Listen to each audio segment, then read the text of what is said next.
The Macintosh 512K is the second Macintosh model ever produced by Apple.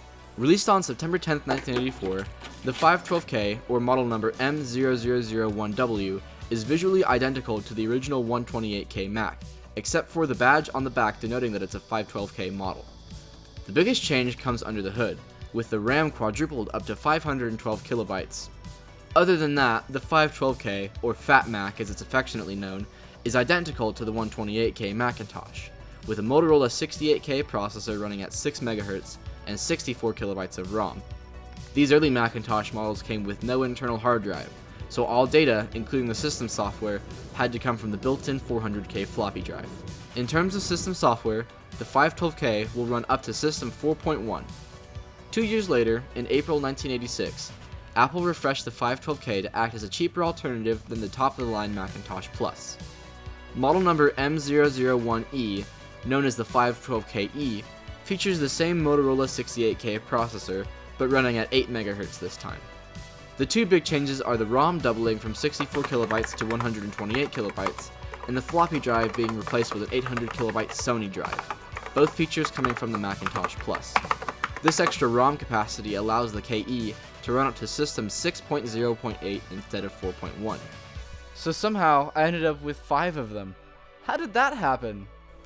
Well, first I bought this 512K off eBay, as it was said to be working, and I've always wanted to own one of these first-year Macintoshes. But the very next day after I placed my order, I saw for the exact same price on Facebook Marketplace 4 512K Macintoshes in need of repair and a PowerBook 180 for the same price. I figured, I can afford it and these computers need someone who knows how to fix them. Well, that person is not me, but I'm okay at learning, so let's see what we can do with them. Now, as I film this, today is September 10th, 2024, and that means that these 512Ks are now 40 years old. Well, that means that celebrations are in order. So how else to celebrate than to rip apart these decades-old computers? I have not opened up any of these computers since I purchased them, so I'm very excited, and also kind of scared, to see what kind of horrors await inside of these old pieces of machinery. So, with that out of the way, let's take a look at all these Macs. This first 512K is one I bought off eBay, and I've been using it a lot recently. In fact, I just got a keyboard for it yesterday. I already tested it and everything on it works, except the disk drive doesn't eject easily. So there's no need for this one to be disassembled, at least not right now. So, first up, we'll be taking a look at this Mac. This one is a 512KE, and it's the only one out of the lot of 4 that makes the beep when powered on. However, there's no picture coming from this unit. Interestingly though, if you give the unit a few smacks, you can very briefly see a picture on the screen. My theory is a loose solder joint somewhere on the analog board. Let's begin with the disassembly. There's 5 screws, 2 on the back, 2 underneath the handle, and 1 underneath the battery cover. You'll need a long screwdriver to get to the screws that are under the handle. I have this abomination screwdriver to do the trick. Using a T10 Torx bit, I'm going to remove the 5 screws.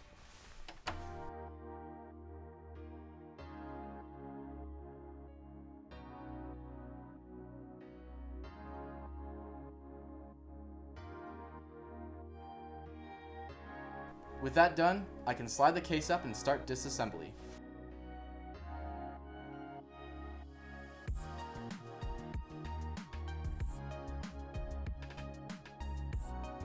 Wow, this thing looks pretty rusty.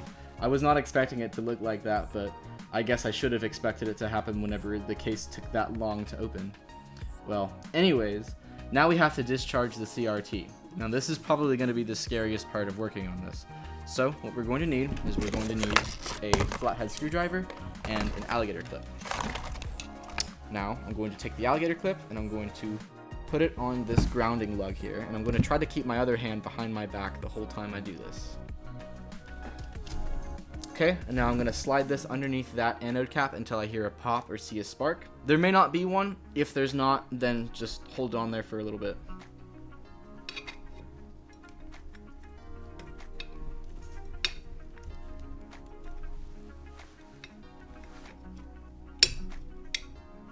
I heard a little bit of crackling, so I think we got it. Okay, with this we can now pop our anode cap out. There's a prong here. I can just bend it and it'll just pop out like that. And there we go. The bomb should now be disarmed. next we're going to pull the logic board out. This should be pretty simple. Just disconnect a few connectors and it should just slide out. There's an I/O shield that is, oh god, it's so crusty. All we need to do is just disconnect the floppy drive connector and the analog board connector. Perfect. And then the logic board should just slide out. Keyword should.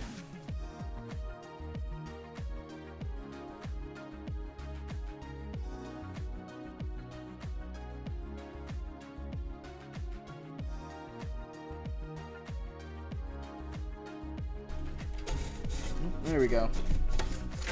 Yay! Okay, now get this thing out of here.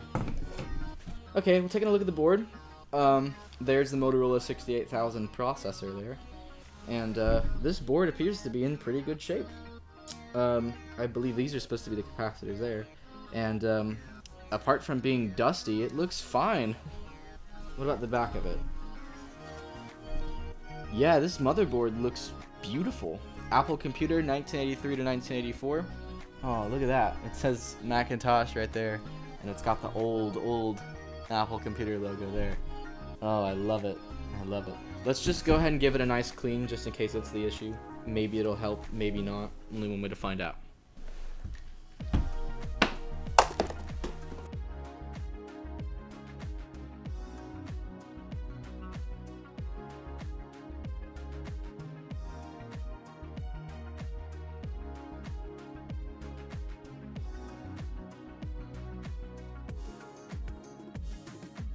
I mean, yeah, I really wasn't expecting to see any damage with the logic board. I think any issues we're going to have with this thing are going to be on the analog board, if anything.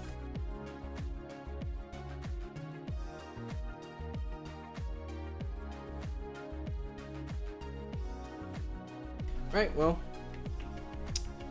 I think that's about okay. Shove it back in the Mac.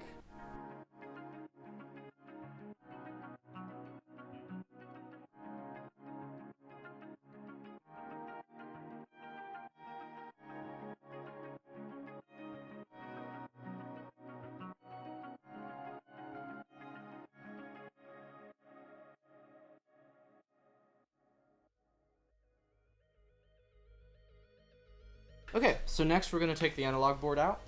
This is my first time taking out a Macintosh analog board, so I'm a little nervous. But we have to remove this connector here, that connector there, and that connector back there. So let's get started with that. I'm going to try to touch the board as little as I possibly can. Got to be careful of this little glass nipple here, because if you break this, then your monitor is like screwed. Okay, well, I don't know if that's going to work, so instead I'm just going to remove the screws and move the connectors once I have some more room to remove them. Okay, so there's like 4 screws over here, or there's supposed to be, at least. Looks like I only have 1, apparently. Maybe that's just a 512K thing, who knows. Oh yeah, look at that. Came right out. Okay, let's see if we can take this out. Ooh, yeah, this capacitor right here is like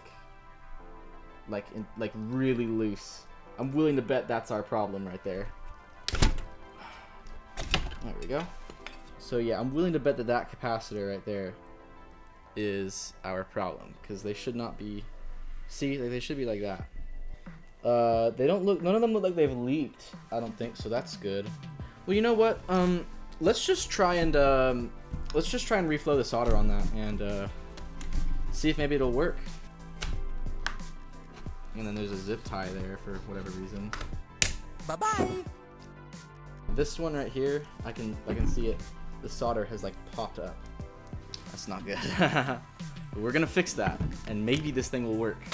Maybe that's all that we need to do to it.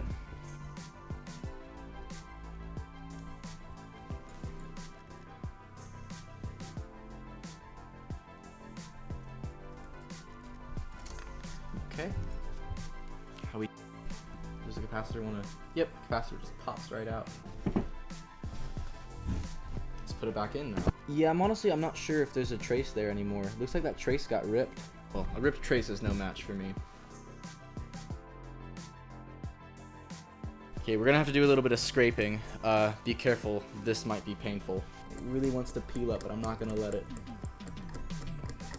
Okay, we got some copper exposed there. I'm gonna go ahead and clean it up with some alcohol, and we can solder to it now.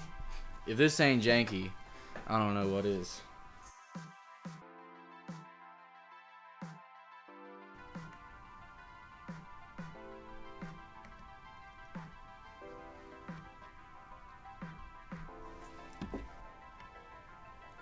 Yeah, there's nothing for it to like stick here. Well, that's okay. We can just bend it. Okay, I think it's good. How is this supposed to fit all back in here?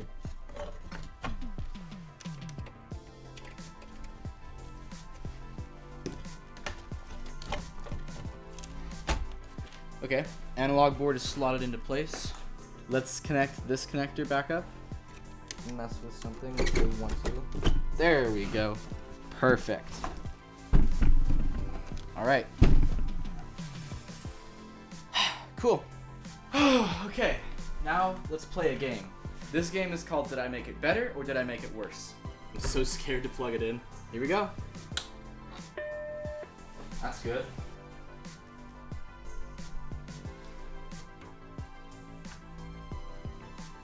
Nope, still nothing. Oh, there it is! Hey, look at that!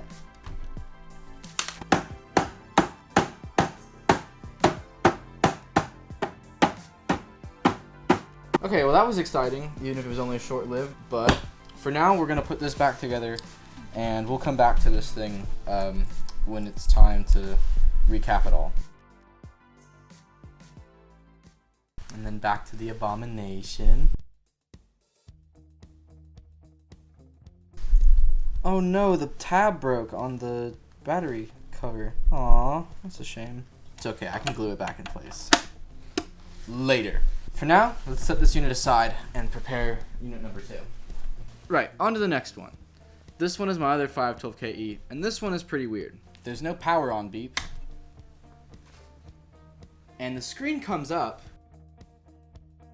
but anytime that there's disk activity, the screen shrinks and dims.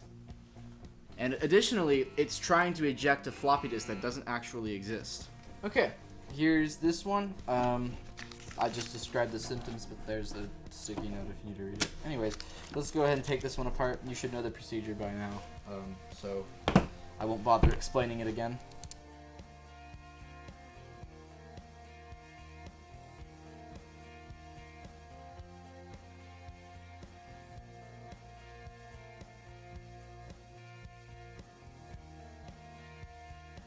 Ooh, wow, look at the case. Wow, it's like metallic. Right, well, you know the procedure now. It's time to discharge. It's so hard because I'm really tempted to pry up on it with another tool on my other hand, but that's a big no-no. Oh, there it is. There it is. Alright, well, once again, let's start with the logic board. Pull that out. Pull that out.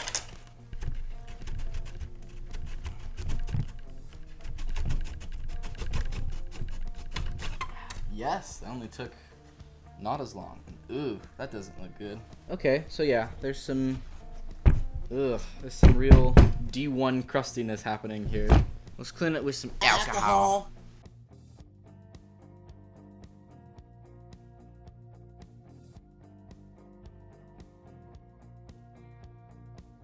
Well, it was worth a try.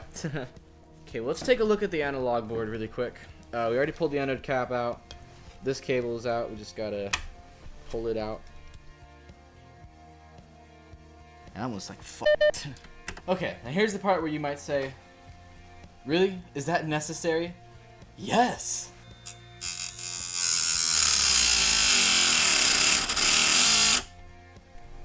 Nope, it's turning.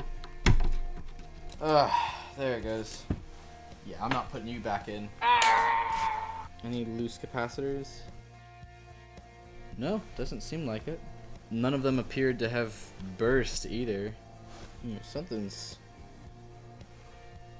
It's a little wet here. Did we do that? We might have done that. WD-40 or cap juice. Judging by that, I'll probably want to say cap juice. Would probably say the clock battery there is probably what leaked. But other than that, I can't really see anything on here. Okay. Let's just put it back together then, I guess.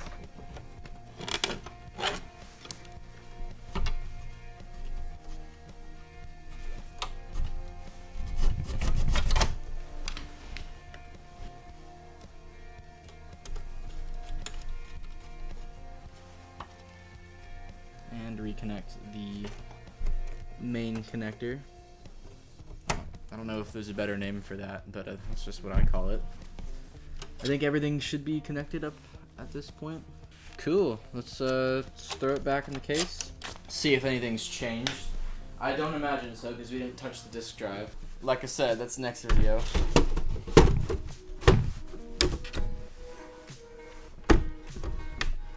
Still sounds like there's a bunch of loose crap in here. I still see like sand and crap appearing all over my table.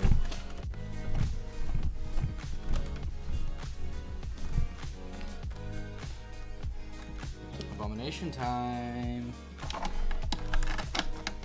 Everything's so organized over here when I started, and it's just become like a cesspit the longer I've been filming. Okay, well I doubt that fixed anything, but let's give it a try, just in case it did.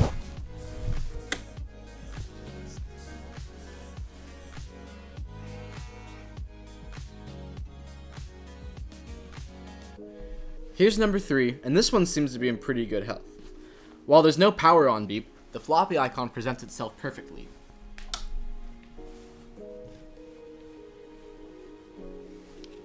The only problem is the disk doesn't latch. So, while I think the motherboard is fine, the disk drive needs some work. As I said before, I won't be worrying about disk drives until the next video, but I do want to still take the computer apart and see if there's any capacitor leakage on this board. Okay, so I cleaned up a little bit. I changed out the towels because it was, wow, it was bad before. So, you guys should know the drill by now. 5 screws. Yeah, you get it. World's crispiest screws. Like world's squeakiest screws instead. Play nice with us today. Oh wow, that was super easy. Okay, it's scary time. Alright, let's discharge. 3, 2, 1. We'll need that later. Okay, let's take the logic board out and see how it looks. Ooh, wow, this one's logic board cable has like a shielding on it. Look at that. This is one of the regular 512K's. This is not a KE, so maybe that's a KE lacking thing. Who knows? Be nice to us. Yay! Okay. It's quite dusty. I mean, it looks pretty okay, I think. As you can see here, the board is pretty much identical to the 512KE board, just different ROM chips installed on it. Well, you know the drill. Just drown it in alcohol. Again, I think the logic board on this one is fine. I just want to do a little bit of routine cleaning on it. Oh wow, I used all of that. Spread it around a little bit. It's just dirt. What is this? Is that a bean? What is this? The hell is that? It looks like a nut. Something found on the ground. Get it out of here. There's another one. It's just a bug shell or something. Do I have bugs in this Mac? Nope. No creepy crawlers in here. I'm not sure what that was about, but okay. Let's just give it a nice scrub then.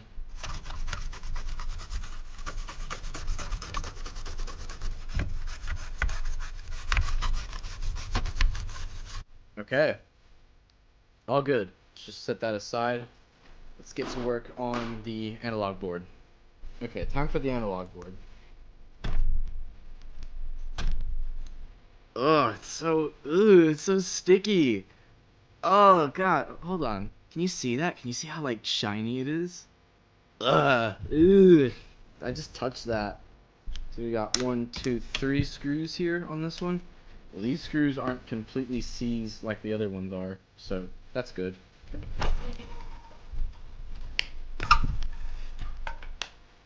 Looks the same as the other one. Actually, I think that might be a different component, but any loose capacitors here. It's kind of, that one's kind of wiggly, but none of them really look like they've leaked yet, so that's good. Okay, well, I just wanted to take a look at it. Looks fine to me. I don't even think we really need to clean it. Yeah, let's get it all put back together.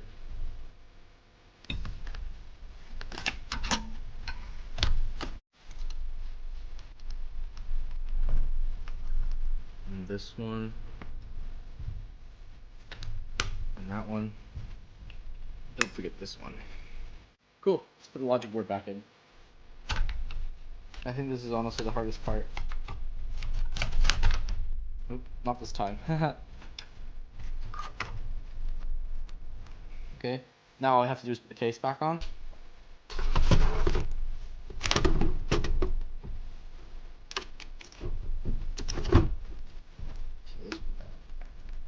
Cool.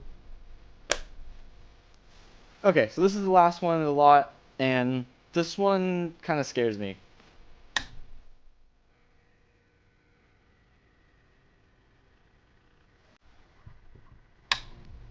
That can't be good.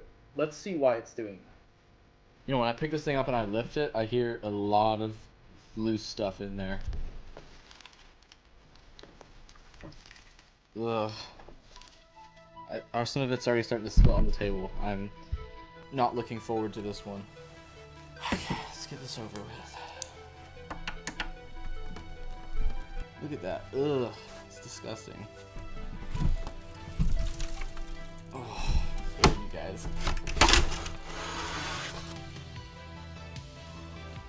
Yeah, this is really rusty.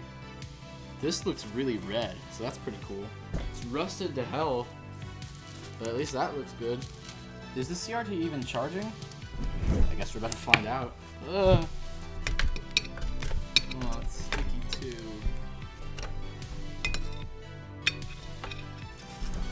Okay, this one's got different capacitors on the analog board. That one's blue and also very loose. That is like just completely seized.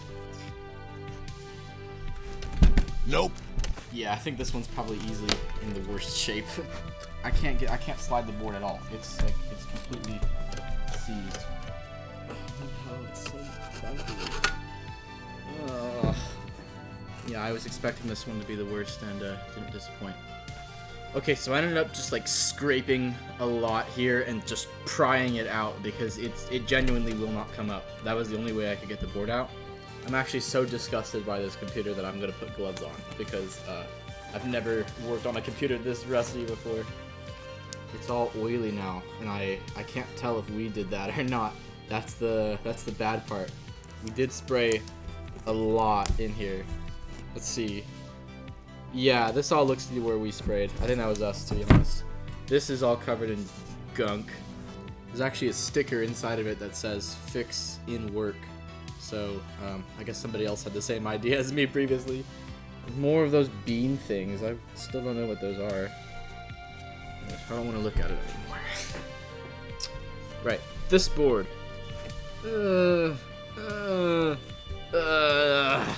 Fuck this. This board needs to be exercised. Devil be gone. I've seen worse online, but this is the worst I think I've ever seen in person. The board looks to be in pretty good shape though, but the chassis is just completely rusted. Oh, I've already torn a hole in my glove. I'm gonna die now. It's all just alcohol in the air. Ugh. This Mac's gonna need a lot of prayers. How's the underside look? Just a little bit of rust on the edges. My room absolutely reeks of alcohol now. I think this thing is in better shape than it was. I think I got most of the rust crusties off here. But I'm gonna let that sit and dry for a bit. I'm gonna go ahead and work on the analog board. I can't tell you guys how much I'm not looking forward to this one. Okay, this board is where I'm expecting to see most of the trouble. But before we do, just, ugh, look at all that. Look at how nasty that is. Ah, this is probably one of the dirtiest Macs ever. There's probably worse out there. Ugh. So, something there. looks like a capacitor. Unless maybe this is just us ass blasting it with WD-40. That looks really burnt to me, doesn't it? I think that's the flyback transformer. That's gonna suck to replace. I don't know if we'll be able to replace that. Hey, Editor Connor here. So, this is not the flyback transformer. This is the flyback transformer. I did a bit of research, and the issues I'm facing seem to be from a dead flyback transformer. However, the transformer itself is incredibly rare to find for sale these days. I'll talk more about this in the next episode, but just know that that is not the flyback. That thing is kind of loose. That one's kind of loose. That one's pretty loose. I'm willing to bet that that capacitor might have burst though. How bad is it? Oh. Ugh. I'm sorry. Yeah, some of these connections don't really look great. I think he's pretty far gone at this point, but let's try casting a healing spell.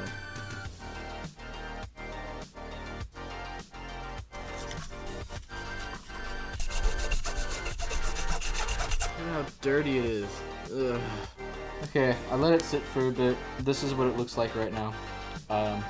If any Macintosh experts here know, see anything that's not just a leaky capacitor, and maybe this burnt out transformer, please let me know, because I am still learning this stuff. Here's a close-up on that logic board as well. Well, let's put it back together. I did a little bit of scrubbing off camera, so this is a little bit less disgusting, but it doesn't really make it any less disgusting, to be honest. Okay, I scrubbed down these rails. Let's see if the motherboard will just drop into it. It's stiff, but it's moving.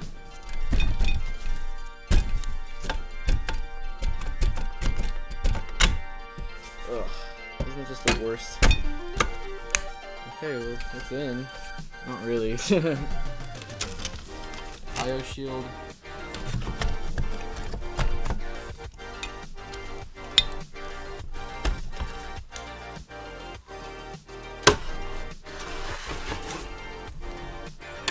Mindful of the debug keys.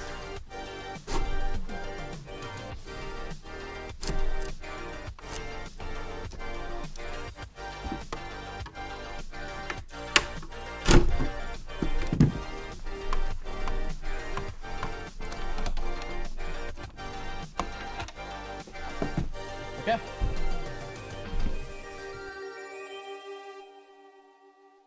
And that brings us to the end of the first episode of It's an Investment, Mom, I swear! If you made it this far into the video, I would just like to say, thank you so much for watching. These videos take a lot of time to make, and these old computers cost a lot for me to purchase. So, if you like what you see, you should let me know that by subscribing. I'm hoping this video series won't lead to disappointment like my other video projects have, but only time will tell. We had a little bit of good luck with our first unit, so I'm excited to see what we can pull off. This is only the first episode in the series after all, so we still have a lot in the future for this series. If you guys have anything you'd like to point out, maybe some tips, please feel free to leave a comment. I'm very excited to try to restore these old and decrepit pieces of silicon, and I'm happy to share the journey with you. And with that, there's one last thing that I would like to do before this video ends. So, thank you all for watching, and good night.